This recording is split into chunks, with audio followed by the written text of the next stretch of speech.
Olá, queridos, tudo bem com vocês? Mais um Bíblia Todo Dia. Hoje nós vamos meditar em 1 Samuel, do capítulo 14 ao capítulo 16.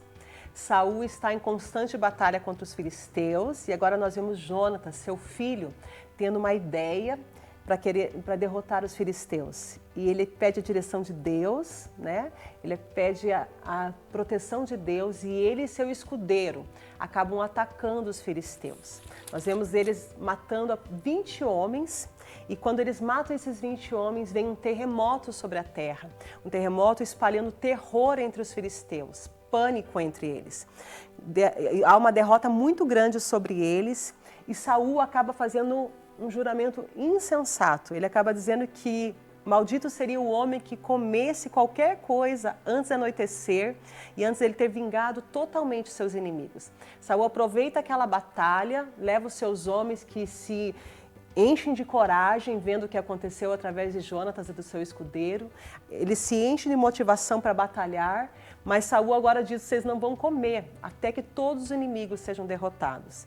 Essa foi uma ordem muito sem pensar, muito sem propósito da parte de Saul, porque aqueles soldados começaram a batalhar, se sentir cansados, né, se sentir desanimados e um prejuízo estava para vir sobre a nação. Jonatas não sabia dessa ordem e quando ele encontra um favo de mel, o texto diz que ele coloca a sua espada no favo de mel e leva à boca, acaba comendo esse mel sem saber que o seu pai tinha jurado que amaldiçoaria esse homem, que morreria o homem que fizesse isso. E mais à frente nós vemos no versículo 32, os homens tão desesperados, que eles começam a tomar despojos, matam ovelhas, bois, bezerros e começam a comer aquela carne com sangue. Algo que era abominável para essa nação, eles não comiam carne com sangue e eles estavam tão desesperados de fome que não pensaram naquilo que viria sobre eles, não pensaram no quanto eles estavam errados, o quanto eles estavam pecando contra o Senhor. Então alguém vai avisar Saul: os teus soldados estão pecando contra o Senhor, eles estão comendo carne com sangue. Saul se desespera, pega uma pedra grande e começa a cortar a carne, permitir que o sangue escorra para que aqueles soldados possam se alimentar. Então ele tenta consertar aquilo que ele tinha mesmo causado. Quando ele tenta punir o seu filho por ter comido aquele mel, os soldados o defendem, impedem que ele faça algo contra o seu filho. Então Saul ele constrói um altar ao Senhor, ele tenta resolver essa situação que ele tinha criado, ele tenta de alguma forma apaziguar tudo isso e Deus lhe dá muitas vitórias durante o seu trajeto. Nós vemos novamente Deus dando uma ordem através de Samuel para que ele estivesse lutando contra um determinado povo que era contrário, que era inimigo do povo de Deus, e Deus diz para ele que ele vai matar os amalequitas, que ele destrua os amalequitas completamente. A intenção de Deus era destruir essa nação, acabar com essa nação. E quando Saul sai para essa batalha, o texto diz que ele vai lutar com muitos soldados e ele destrói os amalequitas, porém não de forma total. Ele acaba preservando o rei dos amalequitas, além de bezerros gordos, cordeiros, ovelhas, gado. Ele destruiu somente aquilo que não tinha valor, aquilo que era importante, aquilo que era precioso, ele guardou, além de ter preservado a vida do rei.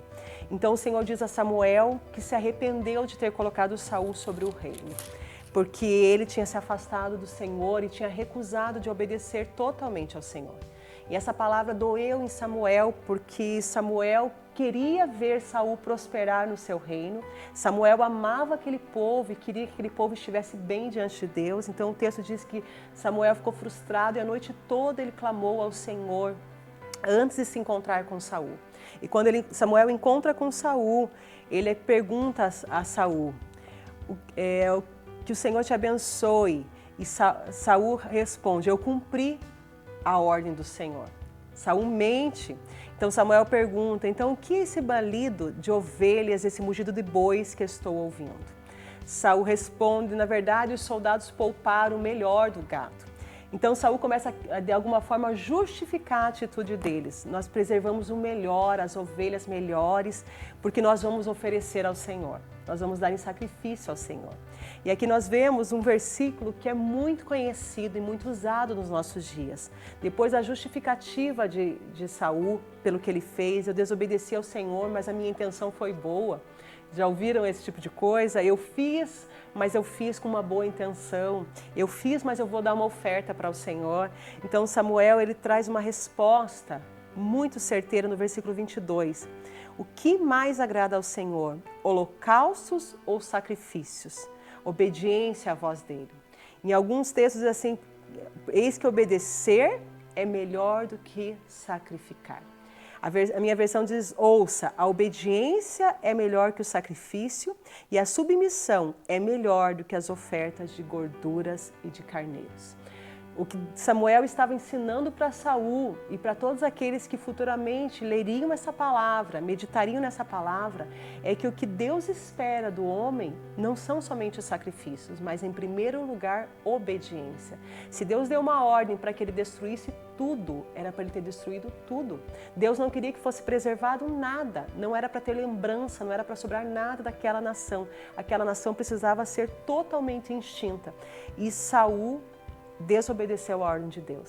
E pior, além de desobedecer, ele tentou justificar. Muitas vezes nós fazemos como Saul.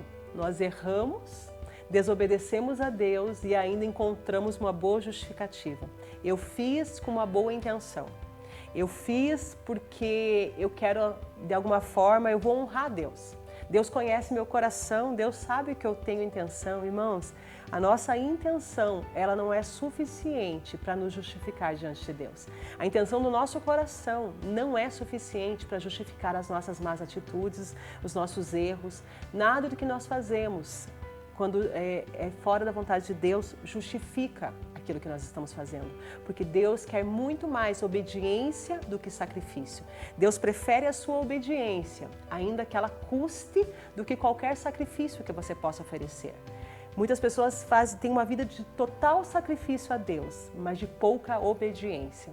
E não chegam a lugar nenhum, porque Deus não exige esse sacrifício sem que antes exija de nós obediência. Então Deus rejeita totalmente Saul. A partir desse momento está totalmente cancelado. Deus já tinha falado para ele que o reino dele não ia permanecer, mas agora Deus quebra essa aliança. Deus retira a unção que está sobre Saul. No capítulo 16, nós vemos Deus mandando Samuel até a casa de Jessé. E talvez uma das histórias mais bonitas que nós temos na palavra de Deus é desse momento onde ele vai à casa de Jessé procurar alguém para substituir Saul. E nós vemos ele chegar lá e começar a ver os filhos de Jessé. Como qualquer um de nós, Samuel começa a olhar a aparência daqueles homens fortes, guerreiros, soldados, e Deus diz, eu não quero nenhum desses. Mas dentro dessa família eu já escolhi alguém que vai substituir Saul, alguém que vai reinar, alguém que vai me agradar. E depois que Jessé permite, que Samuel veja todos os seus filhos, e Deus vai dizendo, não é esse, não é esse. Deus diz assim, eu não vejo como você vê. Você está vendo diante de você soldados fortes, homens valentes, mas eu vejo de uma forma diferente, eu vejo aquilo que está no coração. Então Jessé acaba se lembrando, depois que todos os seus filhos passam diante de Samuel e Deus vai rejeitando, dizendo, não é esse, Jessé acaba se lembrando. Quando Samuel pergunta, acabaram seus filhos? Então Jessé lembra que o mais novo está no pasto, está no campo, cuidando das poucas ovelhas de seu pai. Então ele manda chamar esse menino e Deus diz, é esse. O texto diz que quando chega Davi diante de Samuel, ele diz, esse jovem era ruivo, de boa aparência e de olhos bonitos. E o Senhor disse, é este, levante e unja-o com óleo. Nós olhamos esse texto, irmãos, e vemos um Deus que tinha colocado sobre a nação um valente homem. Saul era valente, aparentemente, apesar de depois a gente ver ele tão temeroso, mas ele parecia ser tão valente, grande, de boa aparência. E agora um rapaz jovem, de aspecto gentil, boa aparência, olhos bonitos, mas talvez o mais magrinho entre os seus irmãos, talvez o de menos habilidade entre seus irmãos, aquele que ficava cuidando de ovelhas, que ficava no pasto, e Deus manda que ele seja ungido para ser o novo rei. E a partir desse momento o Espírito do Senhor vem poderosamente sobre Davi. E Deus começa a o preparar para governar sobre a nação de Israel. Que Deus abençoe a sua vida, até a próxima.